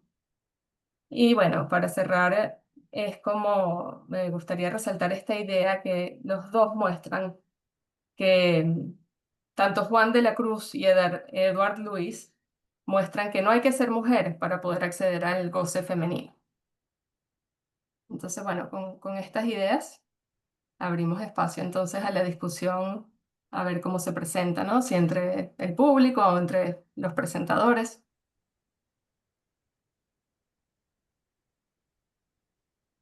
Sí. O sea, como quien organícennos, por favor. Bueno, siéntanse libres. Bueno, a ver, dejé unas Pero vos preguntas sabés que ahí la al libertad aire, a es ver un cómo. problema, vos sabés que la libertad es un problema, no es tan fácil. Pero escuela libre del psicoanálisis. Hay un comentario Totalmente. en el chat que podría leer. Gaby. Así empezamos. Jorge, me hiciste pensar en el espacio entre mujeres que planteaba Mariana Elizade, Un encuentro entre mujeres que reafirma el goce de la feminidad, compartido sin envidias y rivalidades, sino reafirmando las diferencias y coincidencias en el ser mujer. Bueno, ahora, bueno, ya que se dirigieron, me quedé pensando en esto que decías, Cata, me llevó, por un lado, viste el tema de, me opongo tajantemente a una homologación que está bastante presente en mucho discurso psicoanalítico, que es homologar homosexualidad con narcisismo. Me parece que es absolutamente prejuicioso es pensar que porque se trata de la misma anatomía, eso determina que la relación necesariamente va a ser más narcisista. No me parece que esto funcione así. Digo, primero que creo que en todo vínculo con otro, pero ahora, ya que estamos hablando de esto, de todo vínculo sexoafectivo, hay cuotas de narcisismo y cuotas de encuentro con el otro. O sea, un otro absoluto y radicalmente otro es impensable directamente. O sea, digamos, tiene que haber cosas en las que me identifico con alguien para tener un vínculo, pero lo que lo hace rico es que haya cosas en que difiere. Entonces, me parece que, digamos, las proporciones de no soportar la diferencia o abrirse a la diferencia en los vínculos están bastante repartidas. Tampoco es que los vínculos heterosexuales son el canto al soportarlo la diferencia con el otro, digamos. Sabemos que muchos vínculos heterosexuales son muy complejos por cuestiones narcisistas, ¿sí? Pero en otro sentido, de hecho, lo digo, no sé dónde en mi libro, pero me acuerdo que lo digo, que en cierto sentido creo que todo encuentro erótico, algo que yo no homologaría a tener una relación sexual. Digo, cuando digo encuentro erótico me refiero que un encuentro puede ser algo sumamente pobre, puede ser hasta casi, de hecho a veces puede ser algo para cumplir con un mandato de la masculinidad. Bueno, no, de eso no hablo, hablo de alguien que se abra a la experiencia erótica, digamos, que se abra al goce erótico, a eso que ayer justo leía una definición, una manera muy hermosa de Alush, ¿vieron Jean Alush, el psicoanalista que falleció hace poco? Que hablaba del orgasmo como una, no me acuerdo el adjetivo, pero era una catástrofe bella, algo así, ¿no? Me parece una manera muy bonita de decirlo, ¿sí? Y en ese encuentro, digamos, siempre es hetero, digamos, me parece que uno nunca, vamos a decir, goza eróticamente con algo que solamente lo refleje. Siempre hay algo de la otredad, ¿no? En ese encuentro. Y creo que no sé si siempre, porque, viste, la experiencia erótica es tan singular y siempre estoy abierto a sorprenderme, pero al menos en muchísimas veces están estas dos posiciones que podemos llamar masculina, femenina o de sujeto y de objeto, que obviamente transitan por carriles distintos a la genitalidad, así, incluso carriles distintos a si uno se autopercibe hombre o mujer, digo, y eso puede o no, ¿viste? Hay vínculos eróticos en que, que esas posiciones fluyen y otros que son más fijos, cada uno, ¿viste? Que tenga sexo como se le cante.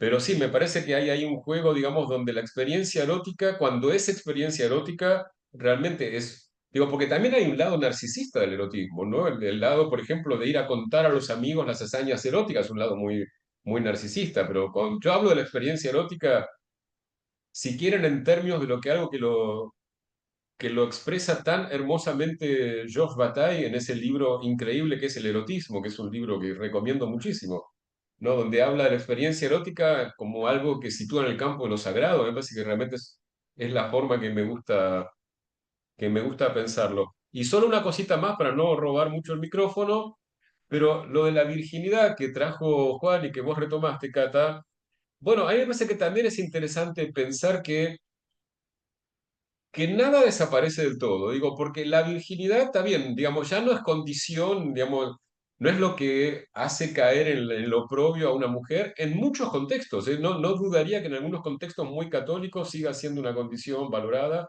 sí, pero en muchos contextos socialmente ya no, pero eso no quita, y esto me parece que como psicoanalistas está súper lindo que no nos lo tengamos en cuenta, que para alguien puede ser condición de excitación erótica ya sea la virginidad o fantasear. Entonces, digamos, ahí está esta dimensión más, digamos, de las prácticas sociales y está esta dimensión del erotismo. Incluso hasta alguien que puede fantasear, no que la persona con la que está teniendo sexo es virgen porque eso lo excita. Entonces, también ese es un punto importante. Y lo último que digo es que está el culto a la Virgen que no es poca cosa, digamos, por ejemplo, mis amigos mexicanos me dicen, México no es católica, es guadalupana. Y anda a decirle a un guadalupano que la Virgen en realidad gozaba mucho teniendo sexo con, váyase con el vecino, te van a matar. O sea que no desaparece del todo el tema de la virginidad, cobra otras formas, digamos. Creo que María del Carmen quiere decir algo, ¿no? Bueno, sí, quería comentar algo o preguntar, porque bueno, son muchas cosas, la verdad es que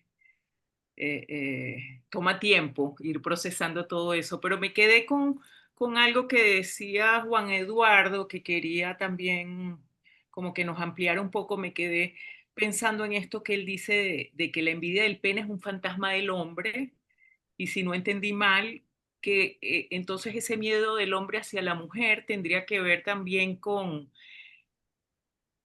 ¿Me están oyendo? Sí, porque aquí apareció un Sí, sí, letrero. se te oye, se te oye. Sí, Juan Eduardo, cuando entonces tú decías y que ese cierto temor del hombre a la mujer tendría que ver con la angustia de castración que sería producto de esta envidia del pene, en fin, como que planteas un fantasma circular en el que pareciera que no hay escapatoria y, y que hablaría un poco de ese desencuentro, ¿no? Entre géneros, quizás, de esa imposibilidad de complementariedad en muchos campos, pero quizás también en el erótico fundamentalmente, en el que alude al propio cuerpo, ¿no? A la propia integridad corporal, porque si estamos hablando de envidia del pene o de angustia de castración, pues la cosa va por allí. Eso, por un lado, se lo quería preguntar a Juan Eduardo, como que nos ampliara un poco, y también en lo de la pulsión social y el lazo social del que hablaba Jorge, porque sí, yo creo que al final Freud, en su segunda teoría de las pulsiones, como que remite y reduce todo a Eros y Tánatos, a la pulsión de Eros y Tánatos, y nos perdemos una cantidad de otros empujes y de otras formas de vinculación en donde lo erótico puede ser más bien un estorbo o no lo tengo tampoco muy claro, pero también yo estoy haciendo un recorrido en el que recupero un poco más la primera teoría de las pulsiones y donde me parece que estas pulsiones de autoconservación, pulsiones yoicas pudieran eh, mostrar una diversidad de empujes libidinales como mucho más rica que la mera pulsión erótica, ¿no? De la segunda teoría. Bueno, eso por ahora, a ver si me ayudan. Gracias. Eh, Muy interesante todo lo que traen. Bien, si puedo tomar la palabra. Juan. Me parece que se ha como sobrevalorado la pulsión escópica en las relaciones sexuales y el hecho de que anatómicamente el hombre tenga un órgano sexual visible en contraposición, digamos, al órgano sexual de la mujer que no es visible, le ha dado, creo, al hombre eh, la ilusión de que por el hecho de tener un pene tiene una primacía sobre la anatomía de la mujer, cuando en realidad, digamos, cuando se conoce la anatomía del clítoris, no es solamente lo que se ve, digamos, como un pequeño, digamos, clítoris visual, sino que el clítoris se extiende, digamos, profundamente en el interior del cuerpo de la mujer. Entonces yo creo que se le ha dado, digamos, a la diferencia escópica un valor excesivo. Eso por un lado. Por otro lado, creo que más allá de la famosa afirmación, digamos, de Lacan, de que no hay relación sexual, que eso daría lugar a todo un debate, eh, me parece también que en lo que se juega, digamos, en una relación, incluida sexual, siempre es hetero en el sentido que siempre el otro es un otro. Que en realidad yo comparto lo que dice Jorge, que no me parece que esté en juego el narcisismo, digamos, en las relaciones homosexuales. Yo creo que el narcisismo está en juego en cualquier relación con el otro y en la dificultad en aceptar la autoridad del otro como en aceptar la autoridad de uno mismo. Eh, André Green destaca justamente que los dos traumas primigenios, digamos, de todo ser humano es, por un lado, el polo de su propia sexualidad y, por otro lado, el aspecto irreductible de la otredad, ¿no? Como que son, digamos, los polos traumatogénicos de todo ser humano. Por eso yo creo que uno podría correrse un poco, digamos, de esta neta diferenciación entre lo femenino y lo masculino, si uno se corre de la pulsión escópica como que es la pulsión que predomina. Y tiene en cuenta, digamos, las eróticas que se producen en cualquier vínculo, que son totalmente contingentes. O sea, cuando yo decía un poco irónicamente que uno no elige su sexualidad en la góndola de un supermercado, es porque en realidad la erótica no se elige, no es que uno elige su erótica. Y esto es un enigma, y esto es un enigma, yo no sé si descifrable, o sea, creo que no lo es, pero a lo mejor algún día lo será, no lo sé. Me parece que es un enigma y una de las cosas que más nos angustian son justamente las enigmas, ¿no? Yo no, lamentablemente, Jorge, no leí tu libro, lo voy a leer sin duda, pero cuando vi el título de tu libro, Edipo Gay, me interesó mucho la idea de qué se juega en el incesto de Edipo con Yocasta, ¿no? Porque se habla de Edipo, digamos, de la conjunción de Edipo con el incesto, digamos, de Edipo con Yocasta, pero en realidad, si uno, por ejemplo, tiene en cuenta lo que dice una antropóloga francesa, Françoise Héritier, que dice que en realidad muchas veces se juegan relaciones homosexuales por interpósita persona. Por ejemplo, en África Negra está prohibido que dos hermanos tengan relación con la misma mujer, porque al interior del cuerpo de dicha mujer se mezclan los fluidos de los dos hombres. O sea que si, por ejemplo, dos hermanos tienen relación con la misma mujer, eso es un incesto entre hermanos, porque se juntan los fluidos en el mismo cuerpo de la mujer. Entonces, volviendo al Edipo gay, cuando Edipo tiene relación con Yocasta, que tuvo relación, digamos, sexual con el padre de Edipo, uno puede pensar que ese incesto es también al mismo tiempo un incesto homosexual, o sea, un encuentro en el cuerpo de Yocasta entre los fluidos de Edipo y el fluido de su padre, ¿no? O sea, por eso digo, esto, como alguien lo subrayó, yo creo que también lo decía en mi texto, hay que pensarlo justamente desde la complejidad de lo que plantea Edgar Morin, y que muchas veces uno se encuentra con oxímorones, ¿no? O sea, todo el tiempo uno se encuentra cuando habla de sexualidad con oxímoron. Y creo que es muy difícil debatirlo si uno se queda con visiones un poco reductoras, digamos, de lo que es masculino, de lo que es femenino, de lo que es homosexual, de lo que es heterosexual.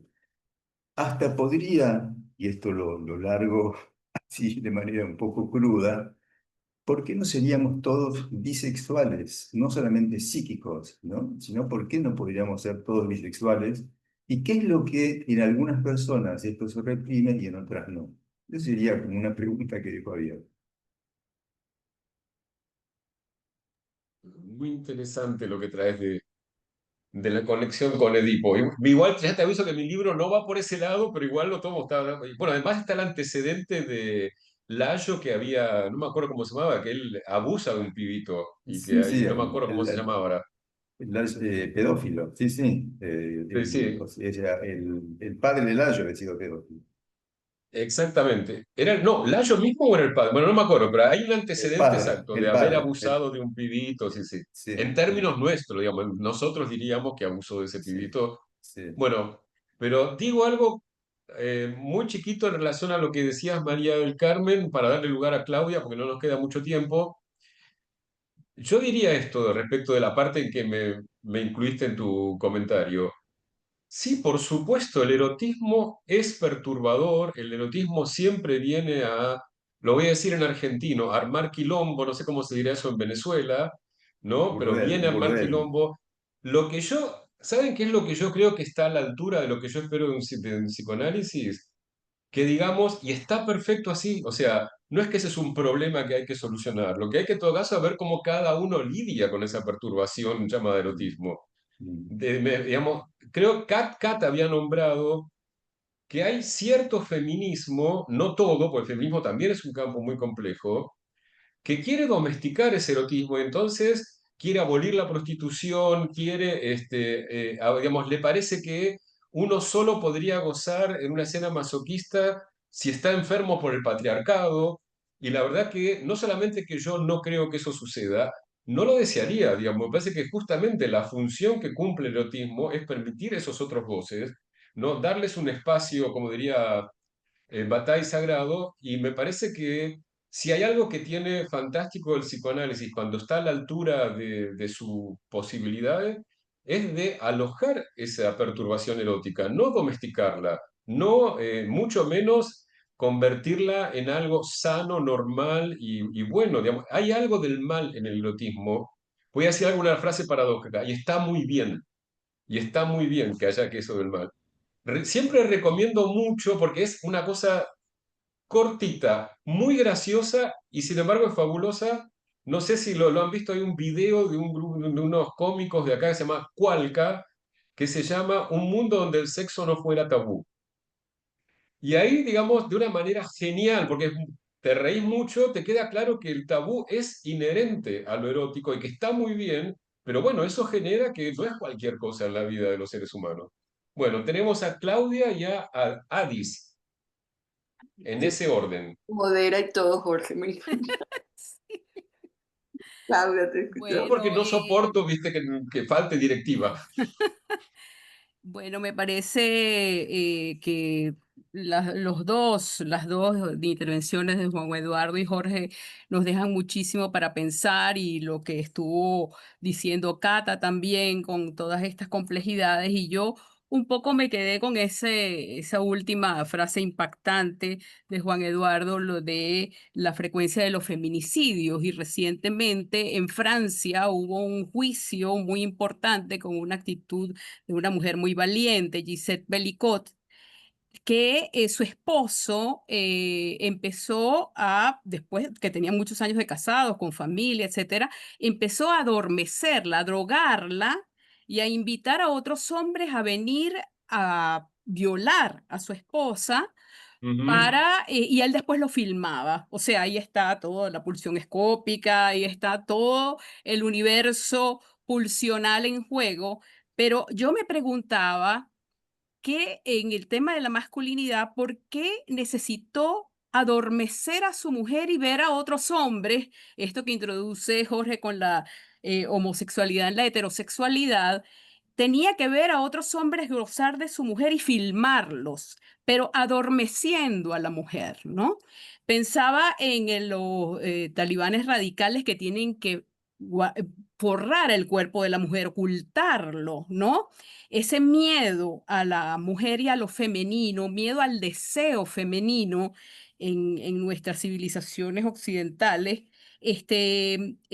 vendrá, me preguntaba, vendrá de eso, de la angustia de castración, vendrá de ese temor al cuerpo materno de donde venimos, como un poco con esa omnipresencia y ese poder de la mujer de tener hijos, de engendrar hombres.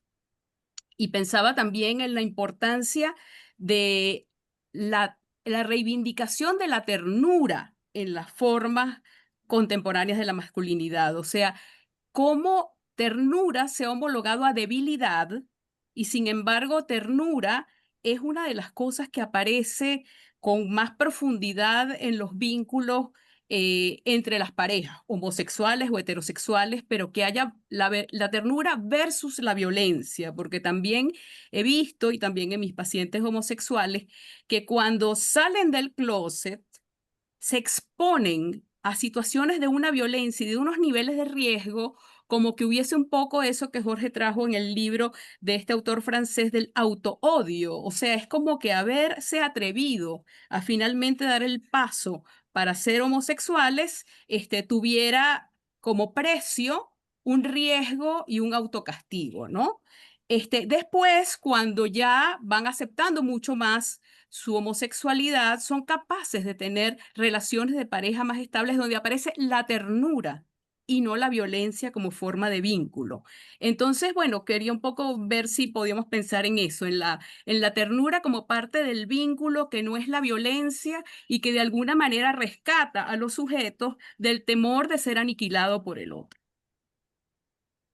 Gracias, Claudia. Antes de escuchar a Juan lo que tenga que decir, porque Jorge parece que se cayó, ¿verdad? Se fue la señal de Jorge, no sé. Sí, me parece que se le cayó Y internet y se salió. vamos a darle la palabra a Adi, aprovechar las intervenciones de los que queden, en los pocos minutos que quedan entonces, Adis. Sí. Adis. Muy impactada con todo lo que he escuchado de la profundidad de lo que estamos trabajando en este tema, y realmente me quedo con muchas cosas, muchas preguntas que no hay tiempo para a lo mejor marcarlas y ver cómo las podemos responder, ¿verdad?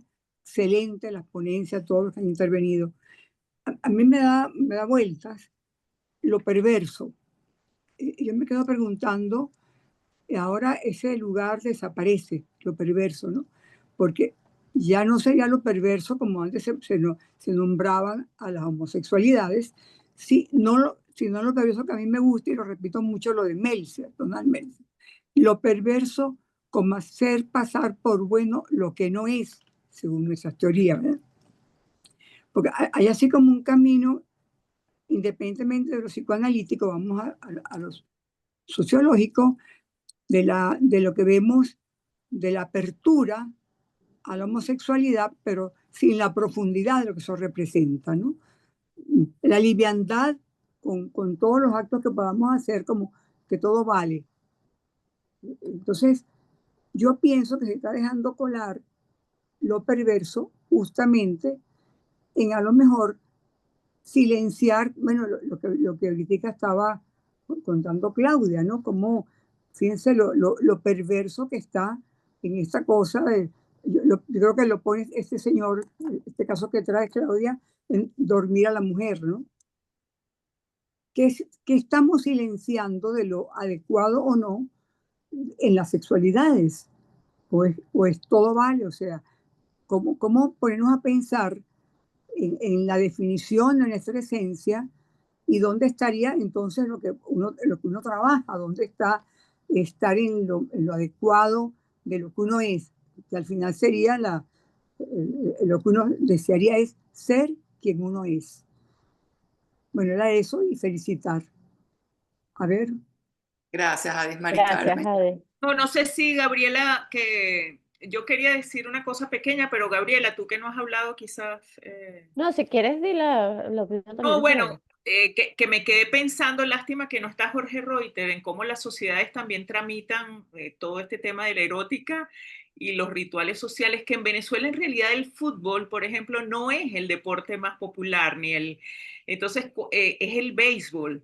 Y es muy interesante porque es otra dinámica totalmente distinta, y además hay un bate que es como un falo ya directamente representado en un objeto, ¿no?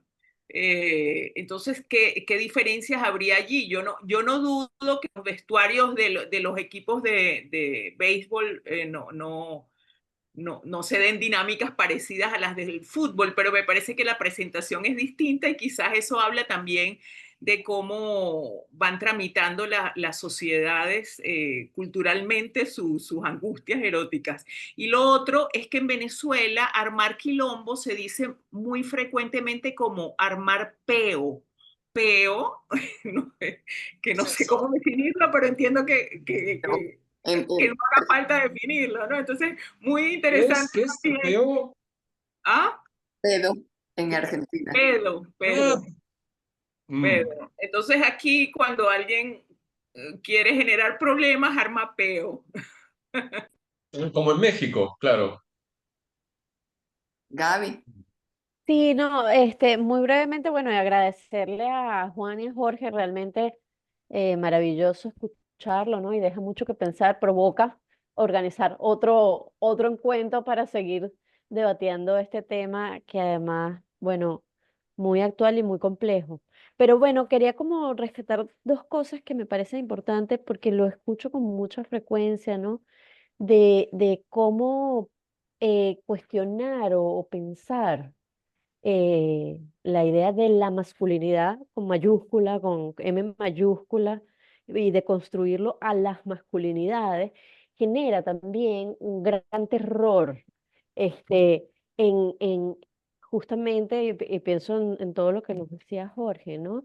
Pero no solo en el hombre, también en la mujer, ¿no? O sea, la idea de que ampliar el concepto de lo masculino, de las masculinidades, pone en amenaza a esta masculinidad tradicional. Y por ende también la confusión entre esta masculinidad tradicional hetero-cis con el machismo. Porque bueno, también se puede ser hetero-cis y no opresivo o violento o en una cosa Ujú. donde caemos como en un cliché. Entonces eso me parece importante porque bueno, es salirnos del totalitarismo de los discursos, ¿no? Y digo de los discursos porque también está presente en los discursos conservadores y en los discursos, bueno, feministas o de la comunidad, ¿no? La comunidad LGTBQI+. Em, entonces, bueno, pensaba así, donde el totalitarismo, bueno, o el machismo, eh, sí viene de los totalitarismos, del totalitarismo, no sé si lo puedo en singular, ¿no? Porque creo que es como cosa que borra la diferencia, justamente.